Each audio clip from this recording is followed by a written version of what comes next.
चले जी, start with the new topic that is materials. देखिए, मटेरियल के टॉपिक में कई मेजर डिसीजन मेकिंग्स हैं and one of the key decision making is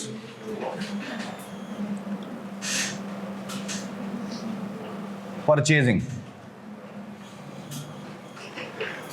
देखिए, किसी भी ऑर्गेनाइजेशन का जो खास तौर पर मटेरियल परचेज करने का तरीकाकार होता है ना, उनका एक बेसिकली पैटर्न होता है, सही है ना। उसका एक बेसिकली क्या होता है, उसका बेसिकली एक पैटर्न होता है और उस पैटर्न के मुताबिक जो है ना वो पर्टिकुलरली आपको चीजें जो है ना वो प्रोवाइड की जा रही होती हैं। कितनी क्वांटिटी में परचेज करना है और कितना परचेज करना है, ये सबसे बेस्ट पॉसिबल ऑप्शन कंपनी को देखना पड़ता है। अनटिल और unless there is a very strict restriction on that. जैसे फॉर एग्जांपल, अगर आपको थोड़ा बहुत जर्नल आइडिया हो, मैं आपसे शेयर करूं,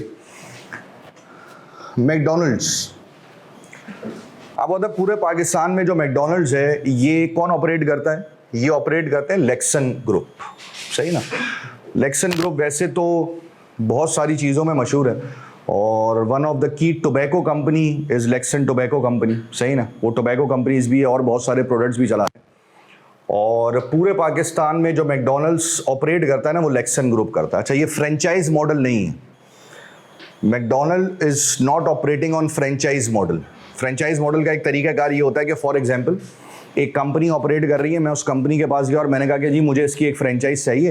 उन्होंने कहा जी ठीक है, आप इतने पैसे हमें दे दें और आप फ्रेंचाइज ले लें और फिर हम सालाना आपके प्रॉफिट में से एक पर्टिकुलर शेयर आपसे लेंगे ना। ये एक फ्रेंचाइज मॉडल होता है।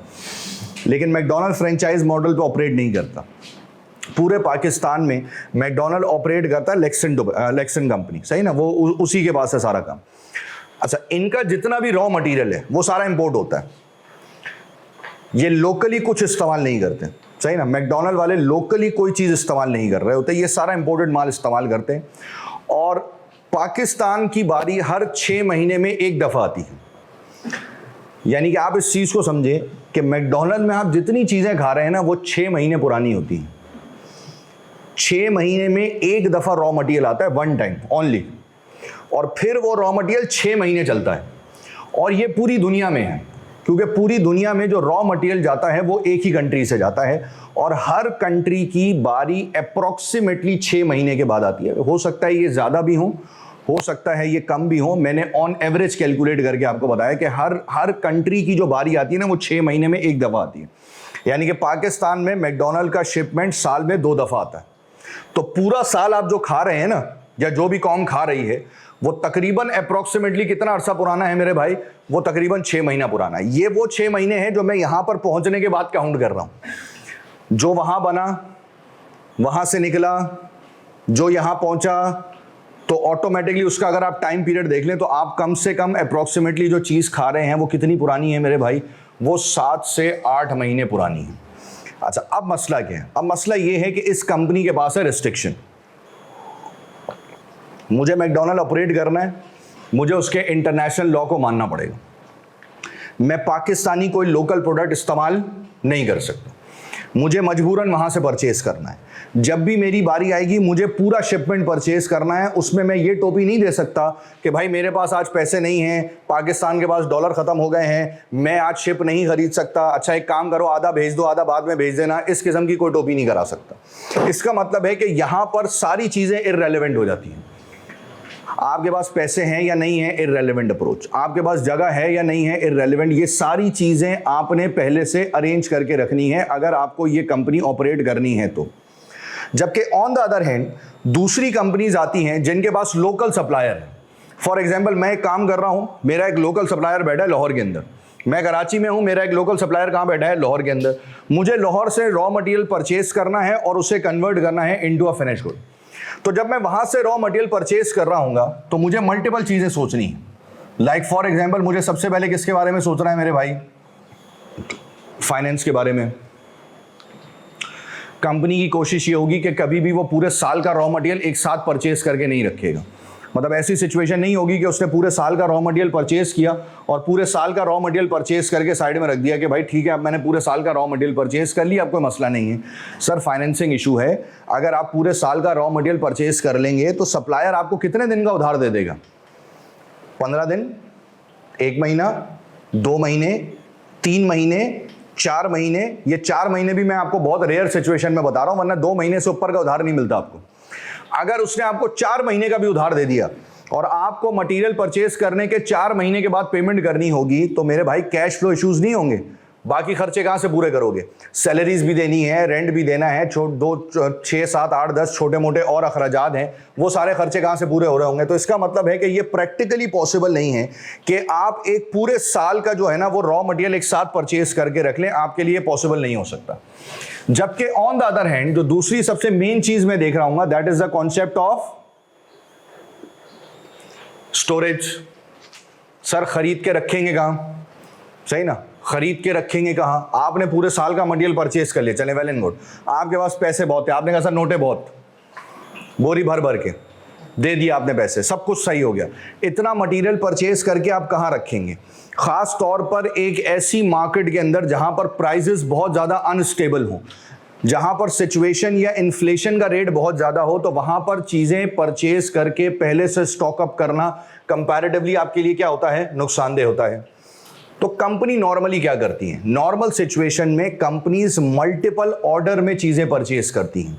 जैसे फॉर एग्जांपल कंपनी ने अपना माइंडसेट बनाया कि यार हम हर 20 दिन के बाद मटेरियल खरीदेंगे और हम हर 20 दिन के बाद मटेरियल परचेज करेंगे फॉर 20 डेज। हमने 20 दिन का मटेरियल परचेज किया, उस पर काम करना शुरू किया, जब मटेरियल खत्म होने वाला होगा तो नया मटेरियल परचेज कर लेंगे, फिर जब वो खत्म होने वाला होगा फिर नया मटेरियल परचेज कर लेंगे, और ये साइकिल इसी तरीके से आगे क्या रहेगी मेरे भाई? ये साइकिल आगे इसी तरीके से कंटिन्यू रहेगी, इसमें कोई चेंज नहीं आ रहा होगा। लेकिन सबसे मेन डिसीजन ये था कि भाई एक ऑर्डर में कितना मटेरियल परचेज करना है, एक वक्त में या एक ऑर्डर में कितना मटेरियल परचेज किया जाए। तो मैंने कहा भाई एक ऑर्डर या एक वक्त में जो मटेरियल परचेज करना है वो मुझे कैलकुलेट करके बताएगा economic order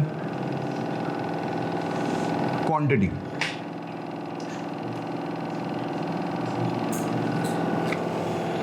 that is EOQ. EOQ basically एक ऐसा फॉर्मूला है या एक ऐसा मेथड है जो आपको ये कैलकुलेट करके बताता है कि भाई एक ऑर्डर में कितना मटेरियल खरीदना आपके लिए सबसे ज्यादा फाइनेंशियली बेनिफिशियल है। जरूरी नहीं है कि ये 100% एक्यूरेट आंसर दे, लेकिन ये आपको एक बेनिफिट प्रोवाइड कर रहा होगा कि भाई ये आपको कैलकुलेट करके बताएगा कि एक वक्त में एक ऑर्डर में कितने यूनिट्स परचेज करना आपके लिए सबसे ज्यादा फाइनेंशियली बेनिफिशियल होगा। तो एक ऑर्डर में कितने यूनिट्स खरीदना मेरे लिए फाइनेंशियली बेनिफिशियल है, ये चीज मैं कैलकुलेट करता हूं under the concept of economic order quantity, that is EOQ. और ईओक्यू कैलकुलेट करने के लिए मैं फॉर्मूला लगाता हूं 2COD डिवाइडेड बाय CH। सही ना, हम फॉर्मूला अप्लाई करेंगे 2COD डिवाइडेड बाय CH, जिसमें D will be your annual demand, CO will be your ordering cost per order, और CH is holding cost per unit per annum।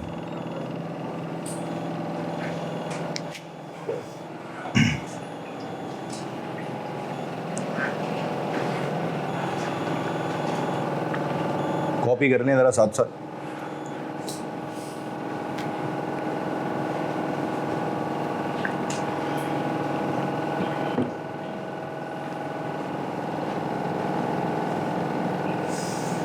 तो मैंने आपको क्या बताया कि ईओक्यू बेसिकली क्या करेगा? ईओक्यू मुझे कैलकुलेट करके बताता है number of units purchased in an order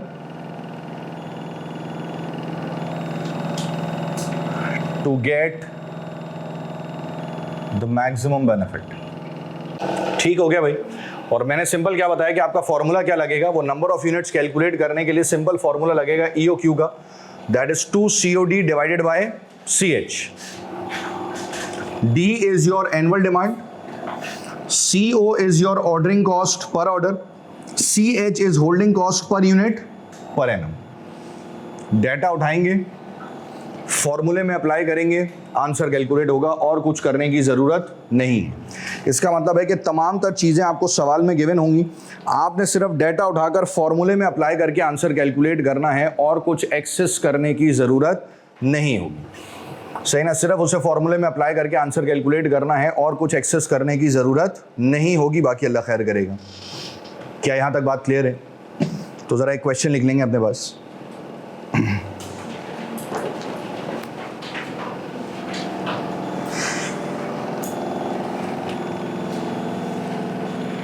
Company having an annual demand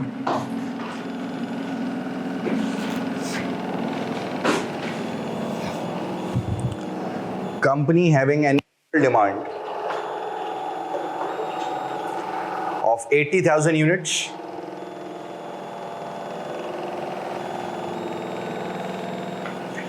company having an annual demand of 80,000 units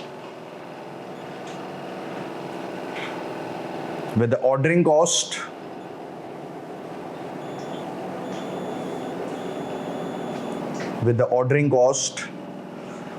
of $275 per order,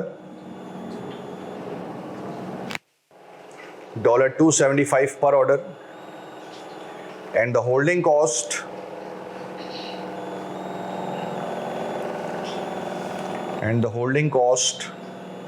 is $3.75 per unit per annum।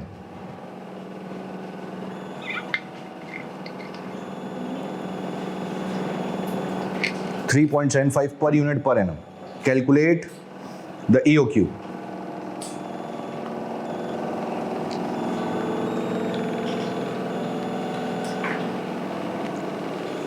Solve कर लें। तीनों चीजें सवाल में एज इट इज हैं, आपने सिर्फ फॉर्मूले में अप्लाई करके कैलकुलेटर में सॉल्व करके आंसर निकालना है।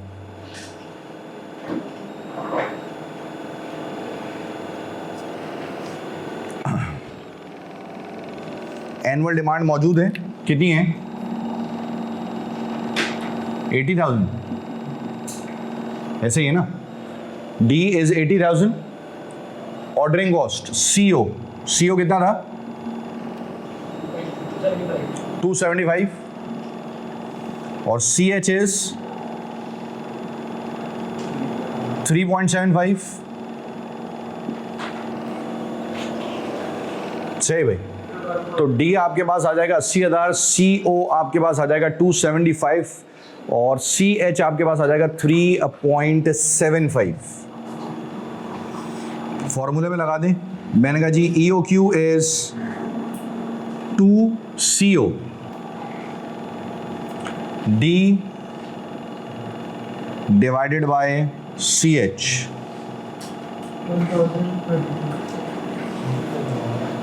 कितना? 1033।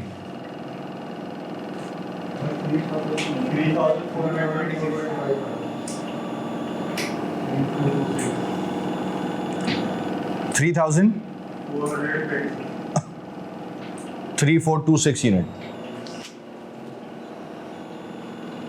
देखिए, चेक करें, आपने कहाँ माहौल बनाया।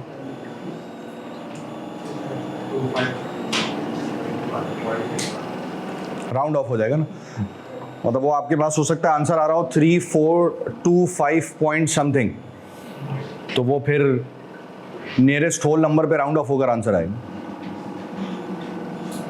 आ गया भाई सबका ये आंसर? ठीक है। जैसे देखिए, फिर उसके बाद एक चीज हम याद रखें, D और CH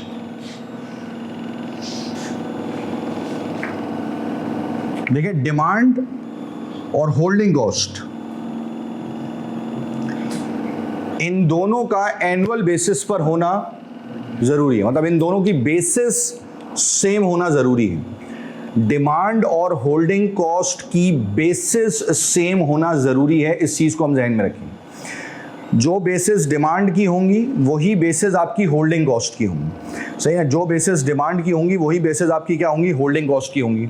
और अगर आपको ऐसा लगता है कि इन दोनों की बेसिस सेम नहीं है तो फिर आपको इन दोनों की बेसिस को सेम करना होगा before applying into a formula. जैसे फॉर एग्जांपल मैंने कहा कि भाई अगर डिमांड एनुअल बेसिस पर है तो होल्डिंग कॉस्ट का एनुअल बेसिस पर होना जरूरी है। और अगर इन केस आपको ऐसा लगता है कि सर दोनों में से कोई एक चीज तो एनुअल बेसिस पर है लेकिन दूसरी चीज एनुअल बेसिस पर नहीं है, तो मेरे भाई फिर दूसरी चीज को एनुअल बेसिस के ऊपर करना लाजमी होगा। पहले आप दूसरी चीज को एनुअल बेसिस में कन्वर्ट करेंगे और फिर एनुअल बेसिस में कन्वर्ट करने के बाद उसे फॉर्मूले में अप्लाई करेंगे, वो डायरेक्टली फॉर्मूले में अप्लाई नहीं होगा। मान लें आपने सवाल पढ़ा और आपके पास सवाल में जो डिमांड थी वो एनुअल बेसिस पर थी, लेकिन आपने जब होल्डिंग कॉस्ट को देखा तो आपको पता चला कि जी होल्डिंग कॉस्ट जो है ना वो एनुअल बेसिस पर नहीं है, तो फिर क्या होगा। मैंने कहा जी अगर होल्डिंग कॉस्ट एनुअल बेसिस पर नहीं है तो फिर होल्डिंग कॉस्ट गिवन होगी पर वीक के हिसाब से एक, या तो फिर वो गिवन होगी पर डे के हिसाब से, या फिर वो गिवन होगी पर क्वार्टर के हिसाब से। ऐसा ही है ना। अगर डाटा एनुअल बेसिस पर गिवन नहीं है तो मैंने कहा भाई डाटा फिर इन तीन शक्लों में गिवन होगा, या तो डाटा पर वीक के हिसाब से गिवन होगा, या डाटा पर डे के हिसाब से गिवन होगा, या फिर डाटा पर क्वार्टर के हिसाब से गिवन होगा। अगर डाटा इस शक्ल में गिवन है तो क्या मैं उसको एनुअल बेसिस पे कन्वर्ट कर सकता हूं। एनुअल बेसिस में कन्वर्ट करने के लिए मैं क्या करूंगा, जैसे फॉर एग्जांपल अगर पर वीक है तो इसको एनुअल बेसिस में कन्वर्ट करने के लिए मैं मल्टीप्लाई कर दूंगा किससे, 52 से, सॉरी ये पर मंथ होगा। अगर पर मंथ के हिसाब से है तो ये कन्वर्ट हो जाएगा 12, पर क्वार्टर के हिसाब से है तो ये एनुअल बेसिस में कन्वर्ट करने के लिए हो जाएगा मल्टीप्लाई बाय 4।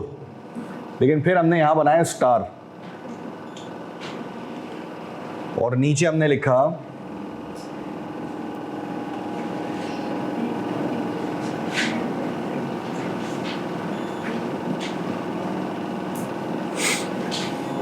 सही भाई। फिर हमने नीचे मेंशन किया टर्म्स एंड कंडीशंस अप्लाई। अब सुना और से मैंने क्या कहा कि अगर दोनों में से डिमांड और होल्डिंग कॉस्ट इन दोनों में से कोई एक चीज एनुअल बेसिस पर है, दूसरी चीज एनुअल बेसिस पर नहीं है, तो मुझे दूसरी चीज को एनुअल बेसिस में कन्वर्ट करके फिर फॉर्मूले में अप्लाई करना होगा, क्योंकि इन दोनों की बेसिस का सेम होना जरूरी है। दूसरे पॉइंट में मैंने आपको ये बताया कि अगर डाटा पर ईयर के हिसाब से नहीं है, मतलब अगर डाटा पर एनम के हिसाब से नहीं है, then what will be the option. मैंने कहा कि फिर डाटा गिवन होगा पर वीक के हिसाब से 1, डाटा गिवन होगा पर मंथ के हिसाब से 2, या फिर डाटा गिवन होगा पर क्वार्टर के हिसाब से 3। इनको एनुअल बेसिस में कन्वर्ट करना बहुत सिंपल है। पर वीक के हिसाब से है तो मल्टीप्लाई बाय 52, पर मंथ के हिसाब से है तो मल्टीप्लाई बाय 12, और पर क्वार्टर के हिसाब से है तो मल्टीप्लाई बाय 4। लेकिन साथ ही साथ मैंने आपको कहा कि देखिए टर्म्स एंड कंडीशंस अप्लाई, क्योंकि कभी कभार ये होता है कि वो सवाल में ना कुछ एक्सेप्शंस दे देता है। लाइक फॉर एग्जाम्पल उसने कहा कि जी आपको उसने दी डिमांड वीकली, और वीकली बेसिस पर उसने डिमांड दी कि यार मान लें कि आपकी वीकली बेसिस की जो डिमांड है ना वो 1200 यूनिट्स की है, और नीचे उसने सवाल में एक लाइन में लिखा कि it is the company policy to operate 48 weeks in a year. उसने आपको बता दिया कि कंपनी की पॉलिसी ये है कि कंपनी बेसिकली ऑपरेट करती है 48 वीक्स, कंपनी पूरे 52 वीक्स ऑपरेट नहीं कर रही। तो इसका कि अब अगर डाटा मुझे एनुअल बेसिस में कन्वर्ट करना है तो मैं मल्टीप्लाई बाय 52 नहीं करूंगा, बल्कि मैं क्या करूंगा, मल्टीप्लाई बाय 48। फिर मैं 52 से मल्टीप्लाई नहीं करूंगा बल्कि मैं 48 से मल्टीप्लाई करूंगा। इसी तरीके से ये भी हो सकता है कि डाटा पर मंथ के हिसाब से गिवन हो, डाटा पर मंथ के हिसाब से गिवन हो, और वो आपको सवाल में लिख कर दे दे कि भाई कंपनी की पॉलिसी है कि वो पूरे साल में 11 महीने ऑपरेट करता है या पूरे साल में 10 महीने ऑपरेट करता है। तो अगर तो उसने नंबर ऑफ मंथ्स लिख कर दे दिए हैं तो फिर उन्हीं नंबर ऑफ मंथ से मल्टीप्लाई होगा। अगर उसने नंबर ऑफ मंथ्स लिख कर दे दिए हैं तो फिर उन्हीं नंबर ऑफ मंथ से मल्टीप्लाई होगा। हाँ, अगर इन केस सवाल में कुछ भी मेंशन नहीं है तो फिर हम नॉर्मल मल्टीप्लिकेशन करेंगे। पर वीक है तो मल्टीप्लाई बाय 52, पर मंथ है तो मल्टीप्लाई बाय 12, पर क्वार्टर है तो मल्टीप्लाई बाय 4, फिर हम नॉर्मल कैलकुलेशन करेंगे। लेकिन मैंने आपको बताया कि अगर उसने सवाल में नंबर ऑफ मंथ्स या नंबर ऑफ वीक लिख कर दे दिए हैं तो जो वीक और मंथ्स उसने लिख कर दिए हैं ना, वो फिर उसी से मल्टीप्लाई होकर ऑपरेट हो रहा होगा, फिर आप अपनी मर्जी से उसको अप्लाई नहीं कर सकते होंगे। तो ये चीज़ आपको सवाल में देखनी पड़ेगी कि अगर डाटा एनुअल बेसिस पर नहीं है तो किस तरीके से गिवन है, एक। और दूसरी चीज़ मैंने आपको बताई कि भाई जो डाटा गिवन है उसमें कोई एक्सेप्शन तो नहीं है, कोई कंपनी की एक्सेप्शन तो नहीं है कि भाई हो सकता है वो पूरा साल ऑपरेट ना करता हो, वो 48 वीक्स ऑपरेट करता हो, वो 3 क्वार्टर में ऑपरेट करता हो। जैसे आपको ये बात पता है कि जितनी भी सीजनल बेस्ड इंडस्ट्रीज होती है ना, ये पूरा साल ऑपरेट नहीं करती। Like for example sugar mills के अंदर ये जो चीनी बनती है वो पूरे 12 महीने तो नहीं बनती ना मेरे भाई, वो तो 3, 4, 6 महीने बनती है। बस 3, 4, 6 महीने में जब ये गन्ने का सीजन होता है तो वो चीनी बना के अपने गोडाउन्स में रख लेते हैं, फिर वो वहां से क्या करते रहते हैं, according to the demand market में सेल आउट करते रहते हैं। और ऐसी कई फैक्ट्रीज और ऐसी कई बिजनेसेस हैं जो कि पूरा साल ऑपरेट नहीं करते, मतलब उनकी प्रोडक्शन पूरा साल नहीं चल रही होती, बल्कि प्रोडक्शन चलती है 4, 5, 6 महीने। उसके बाद वो 4, 5, 6 महीने में इतनी प्रोडक्शन कर लेते हैं कि वो सारी प्रोडक्शन उठाकर किस में रख देते हैं, वेयर हाउसेज में, और फिर अकॉर्डिंग टू द डिमांड वो मार्केट में क्या कर रहे होते हैं, उसे सेल आउट कर रहे होते हैं। तो ये बात याद रखें कि कंपनी हमेशा साल के 12 महीने ऑपरेट करे, ये ज़रूरी नहीं है। अगर कुछ नहीं लिखा हुआ तो मैं ये मानकर चलूंगा कि कंपनी ने 12 महीने ऑपरेट किया है, 52 हफ्ते ऑपरेट किया है, 4 क्वार्टर ऑपरेट किया है। लेकिन अगर उसने कोई एक्सेप्शन सवाल में दे दी है तो फिर मैं उसी सवाल को कंसिडर करके चलूंगा, फिर मैं किसी और चीज़ को अप्लाई नहीं कर रहा हूं। जी बेटा, क्या आंसर आया? 3, 4, 6, 4। ठीक है, देखिए इस पे जब आपने डाटा बनाया होगा तो आपने सिंपल क्या किया, सबसे पहले आई डिमांड कितनी थी, 72,000 यूनिट्स, ठीक है। फिर आया होगा CO, दैट वाज 250, और फिर आया होगा CH, that is 0.25 multiply by 12, क्योंकि ये पर मंथ था, सही है, पर मंथ था तो मुझे इसको किस में कन्वर्ट करना था, एनुअल बेसिस में कन्वर्ट करना था। और एनुअल बेसिस में कन्वर्ट करने के लिए मैंने उसको मल्टीप्लाई कर दिया 12 से, तो 12 से मल्टीप्लाई करके क्या आंसर बना, 3, और इसे हमने फॉर्मूले में रख दिया। तो मैंने कहा जी EOQ will be 2COD divided by CH।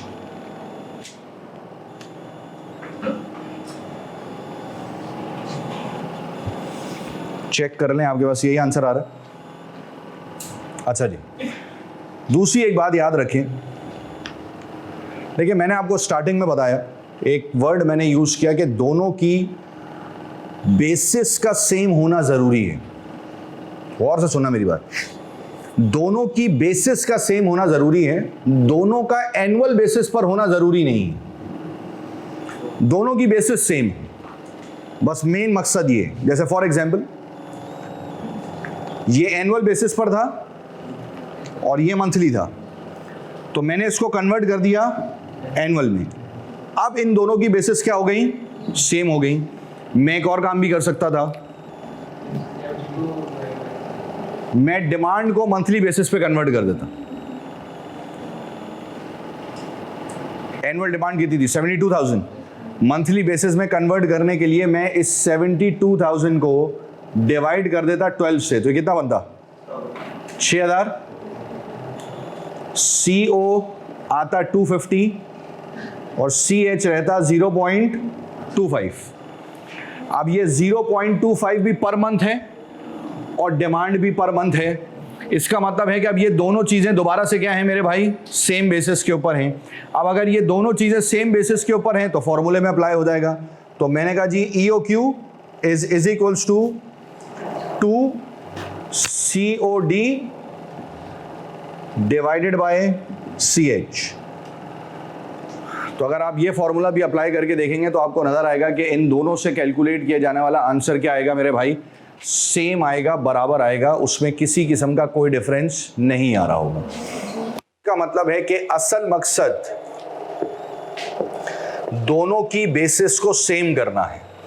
जो असल ऑब्जेक्टिव है, जो मेन ऑब्जेक्टिव है, वो ये है कि भाई दोनों की बेसिस क्या होनी चाहिए, सेम होनी चाहिए। अगर दोनों की बेसिस सेम है तो मसला हल है। अब वो बेसिस आपने फैसला करना है कि आपने क्या करना है, किसको किस चीज में कन्वर्ट करना है, ये डिसीजन मेकिंग आपके हाथ में है। उससे कोई बहुत बड़ा फर्क पड़ने वाला नहीं होगा, बाकी अल्लाह खैर करेगा। चले जी, क्या आंसर आया क्वेश्चन 3 का? 3646। इसको बेसिकली आप राउंड ऑफ कर देंगे to the nearest whole number, सही ना? जो आपका नियरेस्ट होल नंबर होगा उस पर राउंड ऑफ हो जाएगा। अच्छा, वीकली डिमांड कितनी थी? 1500। तो इसको एनुअल बेसिस में कन्वर्ट कर देंगे। एनुअल बेसिस में कन्वर्ट करने के लिए मैंने क्या बताया कि कंपनी कितने हफ्ते ऑपरेट कर रही है, 48। तो इसका मतलब है कि इस बार ये 52 से मल्टीप्लाई नहीं होगा, बल्कि किससे मल्टीप्लाई होगा, 48 से मल्टीप्लाई होगा। तो 1500 इंटू 48 क्या बनेगा, कितना? 72,000। ठीक हो गया। फिर ऑर्डरिंग कॉस्ट तो वैसी मिस्कीन है 300। होल्डिंग कॉस्ट जो है वो है 3.25। फॉर्मूले में अप्लाई होगा तो आंसर आ जाएगा 3646 यूनिट्स। क्लियर है बात यहां तक? अच्छा, उसके बाद जरा बीबी किट देखेंगे, और बीबी किट में आप सॉल्व करेंगे। ये 4 सवाल सॉल्व होंगे, 6.5, 6.7, 6.12 और 6.14। ये कॉपी कर ले, फिर हम इसे समझ लेते हैं। चलें जी, देखिए मैंने इस पर हेडिंग डाली है, that is calculation of total cost. और 3 चीजें हमने कैलकुलेट करनी है, मटेरियल कॉस्ट, ऑर्डरिंग कॉस्ट और होल्डिंग कॉस्ट। अच्छा देखिए, इन तीनों चीज़ों की जो हम कैलकुलेशन कर रहे हैं ना, that is on the basis of annual basis. हम इन तीनों चीज़ों की कैलकुलेशन किस बेसिस के हिसाब से कर रहे हैं मेरे भाई? हम इन तीनों चीज़ों की कैलकुलेशन कर रहे हैं एनुअल बेसिस के हिसाब से, कि मैं पूरे साल में जो मटेरियल परचेज करूंगा वो कितने का होगा, मैं पूरे साल में जो ऑर्डर्स दूंगा उनकी ऑर्डरिंग कॉस्ट कितनी होगी, और मैं अगर यूनिट को पूरे साल तक अपने पास रिटेन करता हूं, रखता हूं, होल्ड करता हूं, तो एक यूनिट को अपने पास पूरे साल रखने की जो कॉस्ट है वो कितनी है। इसका मतलब है कि मैं यहां पर जो कैलकुलेशन कर रहा हूं ना, that is on the basis of annual. पूरे साल की मटेरियल की कॉस्ट, पूरे साल की ऑर्डरिंग की कॉस्ट, पूरे साल की होल्डिंग कॉस्ट, इन सब चीज़ों को मिलाकर मैं ये देख रहा हूं कि एक पर्टिकुलर मटेरियल को परचेज करने से लेकर उसे अपने पास रखने तक के पूरे साल की कॉस्ट क्या होगी, एनुअल कॉस्ट क्या होगी। तो उसके लिए हम 3 चीज़ें लेकर आते हैं, that is material cost plus ordering cost plus holding cost. अच्छा, मटेरियल कॉस्ट के अंदर क्या है? मैंने कहा जी मटेरियल कॉस्ट पे सिंपल ये है कि आपने पूरे साल में कितने यूनिट्स परचेज किए हैं। तो पूरे साल में जो यूनिट्स आपने परचेज किए होंगे वो आपकी क्या मानी जाएगी, एनुअल डिमांड, और मैं उसे मल्टीप्लाई किससे कर दूंगा, परचेज प्राइस पर यूनिट से। इसका मतलब ये है कि फॉर एग्जांपल सवाल कह रहा है कि जी आपने पूरे साल में जो यूनिट्स परचेज करने हैं वो 1,20,000 हैं, और एक यूनिट की जो प्राइस है ना वो है 20। तो अगर मुझे पूरे साल की मटीरियल कॉस्ट निकालनी है तो मैं 1,20,000 को मल्टीप्लाई कर दूंगा किससे, 20 से। तो 1,20,000 मल्टीप्लाई बाय 20, तो मेरे पास क्या आ जाएगा मेरे भाई, मेरे पास कैलकुलेट हो जाएगी मटेरियल कॉस्ट एक। फिर मैं इसमें प्लस करूंगा ऑर्डरिंग कॉस्ट। ऑर्डरिंग कॉस्ट का फॉर्मूला है annual demand divided by EOQ multiply by ordering cost per order. अच्छा, अब जरा समझना गौर से, देखो EOQ क्या था, एक ऑर्डर में कितने मैक्सिमम यूनिट्स मंगवाने चाहिए। EOQ क्या था, एक ऑर्डर में मैक्सिमम कितने यूनिट्स मंगवाने पर आपको बेनिफिट है। मान लें कि मैंने पूरे साल में 1,00,000 यूनिट्स खरीदने हैं, सुनना बात मेरी ओर से, मैंने पूरे साल में कितने यूनिट्स खरीदने हैं, 1,00,000, और एक वक्त में यानी कि एक ऑर्डर में जो यूनिट्स मैं परचेज करता हूं ना, एक ऑर्डर में जो यूनिट्स मैं परचेज करता हूं वो कितने हैं मेरे भाई, वो है 5,000। सही है? पूरे साल में कितने खरीदने हैं, 1,00,000। एक ऑर्डर में कितने खरीद कर रहा हूं, 5,000। तो मुझे बताओ 1,00,000 यूनिट्स खरीदने के लिए मुझे कितने ऑर्डर्स प्लेस करने पड़ेंगे। एक ऑर्डर में अगर मैं 5,000 यूनिट्स खरीद रहा हूं तो 1,00,000 यूनिट्स खरीदने के लिए कितने ऑर्डर प्लेस करने पड़ेंगे, 20। कैसे पता चला, आपने 1,00,000 को डिवाइड कर दिया किससे, 5,000 से। आपने 1,00,000 को डिवाइड कर दिया आई बात समझ में? एनुअल डिमांड को जब तुम डिवाइड करते हो ना ईओक्यू से, तो annual demand divided by EOQ will give you a number of orders in a year, कि तुमने पूरे साल में कितने ऑर्डर्स प्लेस किए हैं।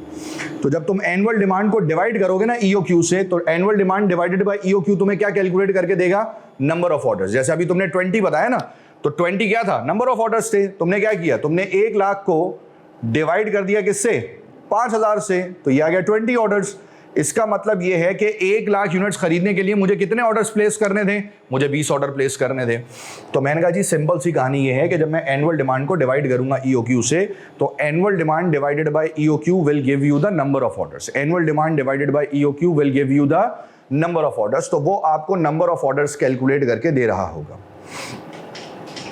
क्या ये बात क्लियर है? और फिर मैं उसको किससे मल्टीप्लाई कर दूंगा? ऑर्डरिंग कॉस्ट पर ऑर्डर से। एक ऑर्डर की जो ऑर्डरिंग कॉस्ट होगी उससे मल्टीप्लाई कर दूंगा, तो मेरे पास पूरे साल की ऑर्डरिंग कॉस्ट कैलकुलेट हो जाएगी कि भाई पूरे साल में जो हमने ऑर्डर्स प्लेस किए हैं उन ऑर्डर्स को प्लेस करने का खर्चा कितना हुआ है। पूरे साल में जो हमने ऑर्डर्स प्लेस किए हैं उन ऑर्डर्स को प्लेस करने का खर्चा कितना हुआ है, तो that will be considered as your ordering cost. उसे हम पर्टिकुलरली किसका नाम दे रहे होंगे? ऑर्डरिंग कॉस्ट का नाम दे रहे होंगे। तो इस तरीके से ये दो चीजें कैलकुलेट हो रही होंगी, that is material cost and ordering cost. क्या ये बात क्लियर है? उसके बाद क्या है मेरे भाई? Holding cost. अच्छा, होल्डिंग कॉस्ट का फॉर्मूला क्या है? EOQ divided by 2 multiply by holding cost per unit. अब बात सुनना मेरी ओर से, तुम्हारी होल्डिंग कॉस्ट, एक यूनिट को अपने पास रखने की कॉस्ट, कौन से यूनिट्स के ऊपर आएगी? जो यूनिट्स तुम अपने पास रखोगे। कंपनी सारे यूनिट्स अपने पास रखती है? मैंने कहा नहीं जी, सारे यूनिट्स तो नहीं रखेगी। कंपनी यूनिट्स खरीदेगी, कुछ यूनिट अपने पास रखेगी वेयर हाउस में, और कुछ यूनिट उठाकर किसको दे देगी? प्रोडक्शन डिपार्टमेंट को, ताकि वो उस हिसाब से क्या कर सकता हो मेरे भाई? प्रोडक्शन कर सकता हो। वो अपने हिसाब से प्रोडक्शन शुरू कर देगा। कुछ यूनिट्स अपने पास रखेगी, कुछ हिसाब से कुछ उठाकर प्रोडक्शन डिपार्टमेंट को दे देगी, ताकि वो अपने हिसाब से प्रोडक्शन कर सकता हो। कितने यूनिट्स अपने पास? क्योंकि जितने यूनिट्स हम वेयर हाउस में रखेंगे ना, सुनना बात मेरी ओर से, जितने यूनिट्स मैं अपने पास वेयर हाउस में रखूंगा ना, ऑर्डरिंग जो होल्डिंग कॉस्ट है ना, वो उतने ही यूनिट्स के ऊपर आएगी। वेयर हाउस में कभी भी नंबर ऑफ यूनिट जीरो नहीं होंगे, ये बात तो तयशुदा है, अनटिल और unless there is a very uncertain situation, जो इस वक्त हम फेस कर रहे हैं। सही ना? इकोनॉमिक क्राइसिस है, तो ऑटोमेटिकली जो इस वक्त हम फेस कर रहे हैं ना, वहाँ पर सिचुएशन अलग है। वरना नॉर्मली कभी भी आपके वेयर हाउस में ना यूनिट्स कभी भी जीरो नहीं होते। कंपनी यूनिट जीरो होने नहीं देती, खासतौर पे रॉ मटेरियल को। तो अनटिल और अनलेस मैंने आपको बताया कि कोई रिस्ट्रिक्शन है, कोई मसले मसाइल हैं, तो दैट इज अनदर केस, वरना ऐसा नहीं होता। हमेशा मटेरियल जो है ना वो आपके पास एक्सेस क्वांटिटी में होता है, यानी कि कुछ ना कुछ मटेरियल आपके पास वेयर हाउस में हमेशा है। अच्छा, ईओक्यू क्या है? ईओक्यू है कि एक ऑर्डर में आपने कितने यूनिट्स मंगवाए हैं। मैं ये मानकर चल रहा हूं कि EOQ डिवाइडेड बाय 2, मैं ये मानकर चल रहा हूं कि जितना मटेरियल मैं मंगवा रहा हूं ना, उसका आधा हिस्सा मेरे पास है। उसका कितना हिस्सा मेरे पास है? आधा हिस्सा मेरे पास है। तो EOQ डिवाइडेड बाय 2, आधा हिस्सा मेरे पास है वेयर हाउस में, और जो आधा हिस्सा मेरे पास है उस पर मेरी होल्डिंग कॉस्ट आ रही होगी, that is multiply by holding cost per unit. अब जब ये आधा हिस्सा जाएगा तो नया मटेरियल आ जाएगा। वो जो नया मटेरियल आएगा उसमें से भी मैं अपने पास कितना हिस्सा रखूंगा? आधा हिस्सा रखूंगा। अच्छा, अब सवाल ये आता है कि sir what is the definition of आधा हिस्सा? Why it is divided by 2? देखो, इस बात को समझें। सबसे पहले तो एक चीज समझ लें अभी से, ताकि आने वाली जिंदगी आपके लिए थोड़ी सी आसान हो जाएगी। किताबों में लिखी हुई 60% की जो बातें हैं ना, ये बेसिकली प्रैक्टिकली अप्लाई नहीं होती। 60% of the things does not apply in the practical world. ठीक है ना? ये बात आपको समझनी है। आप F1 में जितनी चीज़ें पढ़ रहे हैं, आप F2 में जितनी चीज़ें पढ़ रहे हैं, आप F3 में जितनी चीज़ें पढ़ रहे हैं, जब आप प्रैक्टिकली जाएंगे तो आपको पता चलेगा कि जितनी चीज़ें आप पढ़ कर जा रहे हैं ना, उसमें से बहुत सारी चीज़ें प्रैक्टिकली अप्लाई नहीं होती, क्योंकि प्रैक्टिकल सिनेरियो इज डिफरेंट। जैसे मैं हमेशा कहता हूँ कि देखिए, आप दुनिया की कोई भी बिजनेस की किताब उठा लें, चाहे किसी फॉरेन ऑथर ने लिखी है, चाहे किसी पाकिस्तानी ऑथर ने लिखी है, अगर किसी कराची के ऑथर ने भी बिजनेस की किताब लिखी है, तो उसने difficulties of starting of a business में ये कभी भी नहीं बताया होगा कि अगर आपने कराची में बिजनेस करना है तो आपको कराची में बिजनेस करने के लिए पॉलिटिकल डोनेशंस देनी पड़ेंगी, जिसे हम भत्ता कहते हैं। ठीक है ना? किसी किताब में सुना है आपने ये कि किसी किताब में लिखा हुआ हो कि भाई अगर आपने कराची में बिजनेस करना है तो भत्ता देना पड़ेगा? नहीं है। आपको केएमसी वालों को रिश्वत देनी पड़ेगी? नहीं लिखा हुआ। ये वो प्रैक्टिकल सिनेरियोज हैं जो कि आपको कहीं पर भी लिखे हुए नजर नहीं आएंगे। तो जब आप किताब पढ़ रहे हैं ना तो वो किताब आपको एक डिफरेंट वर्ल्ड दिखा रहा है, लेकिन जब आप प्रैक्टिकली जा रहे हैं तो वहां पर सिचुएशन कंपैरेटिवली क्या है? डिफरेंट है। इसी तरीके से हर कंपनी के काम करने का तरीका का डिफरेंट होता है, हर कंपनी की पॉलिसी अलग होती है। अब जरा सुनना गौर से। मसला क्या है? मटीरियल खरीदेगा कौन? Purchase department. मटीरियल अपने पास रखेगा कौन? Store department. मटीरियल को इस्तेमाल किसने करना है? Production department. देखो, परचेज डिपार्टमेंट और प्रोडक्शन डिपार्टमेंट की ना डे 1 से लड़ाई है। ये वही वाली बात है कि तुम्हारे घर वालों ने तुम्हें बाहर कोई सब्जी या फल लेने भेजा और तुम अपने हिसाब से ना कोई बहुत ही तबाहकुन किस्म की चीज लेकर आए। तुमने कहा सर मैंने तबाही फेर दी आज। तुम जब घर पे लाके घर वालों को दोगे ना जिन्होंने इस्तेमाल करना है, उनसे पड़ेंगी तुम्हें फिर भी गालियां। देखा, तुम्हें बेवकूफ बना दिया, ये देखो ये चीज खराब है, ये देखो ये तुम कच्ची ले आए हो। तुम अपने हिसाब से बहुत तबाहकुन किस्म की चीज लेकर आए थे। तुमने कहा था मैंने आज से पहले ऐसी कोई चीज खरीदी नहीं, लेकिन घर वालों ने तुम्हारी किए कराए पे सब पे पानी फेर दिया। उनके हिसाब से तुमसे बड़ा बेवकूफ कोई नहीं है। This is the difference. Purchasing वाले का कॉन्सेप्ट अलग है, इस्तेमाल करने वाले का कॉन्सेप्ट अलग है। देखो, मटीरियल खरीदा परचेजिंग डिपार्टमेंट ने, इस्तेमाल किसने करना है? प्रोडक्शन वाले ने। अब परचेज वाले ने कहा कि 20-25 दिन के बाद जब मैं इसको मटीरियल दूंगा और इस भाई साहब को मटीरियल पसंद नहीं आया तो कहानी तो मेरे गले पड़ जाएगी। तो हम क्या करते हैं, जैसे ही नया मटीरियल आएगा कुछ हिस्सा उठाकर प्रोडक्शन डिपार्टमेंट के हवाले कर देंगे, भाई तू इस्तेमाल कर और देख मटीरियल सही है कि नहीं है। अगर कोई गड़बड़ है, अगर कोई मसला है, अगर कोई फॉल्ट है, अभी बता दो। अभी बता दोगे तो ये मटीरियल मैं सप्लायर को क्या कर दूंगा? वापस कर दूंगा और नया मटीरियल खरीद लेंगे। तुम खुश हो जाओ क्योंकि मटीरियल इस्तेमाल तुमने करना है। अब ये कुछ हिस्सा जो मैं प्रोडक्शन डिपार्टमेंट को दूंगा ये कंपनी टू कंपनी वेरी करेगा। कोई 10% देगा, कोई 20 देगा, कोई 30 देगा, कोई 50 देगा, कोई 60 देगा। तो हमने सबका एवरेज निकाल लिया। हमने कहा कि मानकर चलो कि हम जितना भी मटेरियल परचेज करेंगे उसका आधा हिस्सा हम रखेंगे और आधा हिस्सा हम किसको दे देंगे? प्रोडक्शन डिपार्टमेंट को, ताकि प्रोडक्शन डिपार्टमेंट वो नया मटेरियल परचेज करके फौरन से ये फैसला कर ले कि भाई मटेरियल इस्तेमाल करने के काबिल है या फिर नहीं है। ये फैसला महीने, 1.5 महीने, 2 महीने के बाद नहीं हो सकता। मैं ये उम्मीद करके चलता हूं कि आप सबने फाइनेंशियल अकाउंटिंग पढ़ी हुई है, आपको अकाउंटिंग की थोड़ी सी नॉलेज है। आपको ये बात पता होगी कि सप्लायर आपको मटेरियल वापस करने की लिमिट ताहयात नहीं देता कि भाई तू खरीद लिया, अब जब तेरा दिल करे वापस कर देना। वो आपको देगा एक टाइम पीरियड, 10 दिन, 15 दिन, 20 दिन, 25 दिन, 1 महीना, कि भाई अगर कोई फॉल्ट है तो 1 महीने के अंदर अंदर वापस कर दो, उससे ज्यादा बार वापस नहीं करूंगा। इसलिए हम ये अज्यूम करके चलते हैं, इट इज नॉट कंपलसरी, लेकिन हम ये अज्यूम करके चलते हैं कि जो भी मटेरियल हम परचेज करेंगे उसका कितना हिस्सा हम अपने पास रखेंगे मेरे भाई? आधा हिस्सा हम अपने पास रखेंगे और आधा हिस्सा वेयर हाउस में और प्रोडक्शन डिपार्टमेंट को जाएगा। तो हम जो अपने पास आधा हिस्सा रखेंगे उसके ऊपर हमारी होल्डिंग कॉस्ट आएगी। दैट इज वाई हम होल्डिंग कॉस्ट कैलकुलेट करने के लिए फॉर्मूला लगाते हैं EOQ divided by 2 multiply by holding cost per unit. तो हमारे पास कैलकुलेट हो जाती है पूरे साल की होल्डिंग कॉस्ट। इन तीनों अमाउंट्स को प्लस करूंगा तो मेरे पास क्या कैलकुलेट हो जाएगा? मेरे पास कैलकुलेट हो जाएगा टोटल होल्डिंग कॉस्ट। क्या ये बात क्लियर है? कॉन्सेप्ट इसमें वही लगेगा कि भाई डाटा आपको सारा सवाल में गिवन होगा, आपने बस वो सवाल का डाटा निकालना है, फॉर्मूले में अप्लाई करना है और आंसर कैलकुलेट करना है। ये बात हम याद रखेंगे। क्लियर है बात यहां तक?